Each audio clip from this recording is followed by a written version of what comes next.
we renew our resolve that America will never be a socialist country.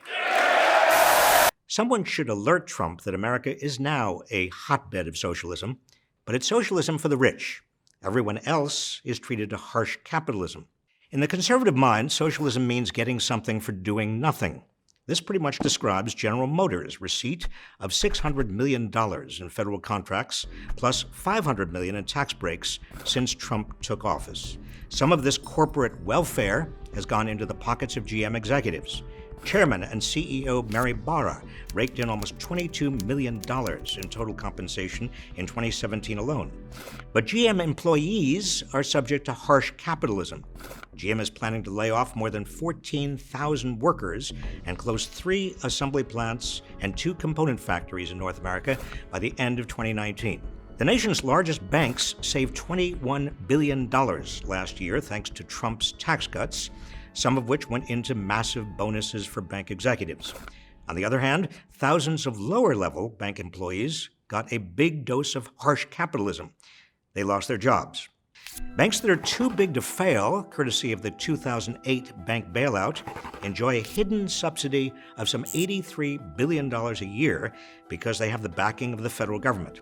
This hidden subsidy gives Wall Street's giant banks a huge advantage. In 2017, Wall Street's bonus pool was $31.4 billion. So take away the hidden subsidy, and that bonus pool disappears, along with most profits. Trump and his appointees at the Federal Reserve are easing bank requirements put in place after the bailout, but they will make sure the biggest banks remain too big to fail. When he was in business, Trump perfected the art of using bankruptcy to shield himself from the consequences of bad decisions. Socialism for the rich at its worst, while leaving employees twisting in the wind. Now, all over America, executives who run their companies into the ground are getting gold-plated exit packages, while their workers get pink slips. Under socialism for the rich, you can screw up big time and still reap big rewards. Equifax's Richard Smith retired in 2017 with an $18 million pension in the wake of a security breach that exposed the personal information of 145 million customers to hackers. Wells Fargo's Carrie Tolstead departed with a $125 million exit package after being in charge of the unit that opened more than 2 million unauthorized customer accounts. Whatever happened to the idea of a meritocracy, an economic system that allows everyone to get ahead through hard work, and economic gains go only to those who deserve them? Around 60% of America's wealth is now inherited. Many of today's super rich have never done a day's work in their lives.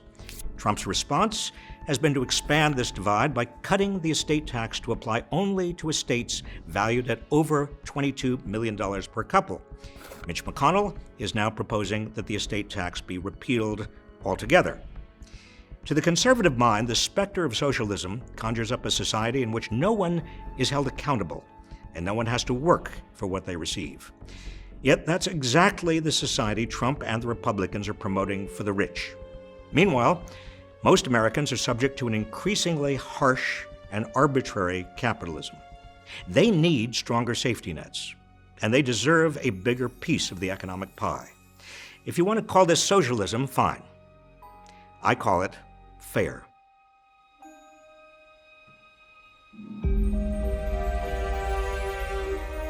What do you think? Do you think the current system is fair? Let us know in the comments. If you found this video informative, be sure to also watch our video on the 7 biggest economic myths. And as always, please subscribe to this channel for more videos like this one.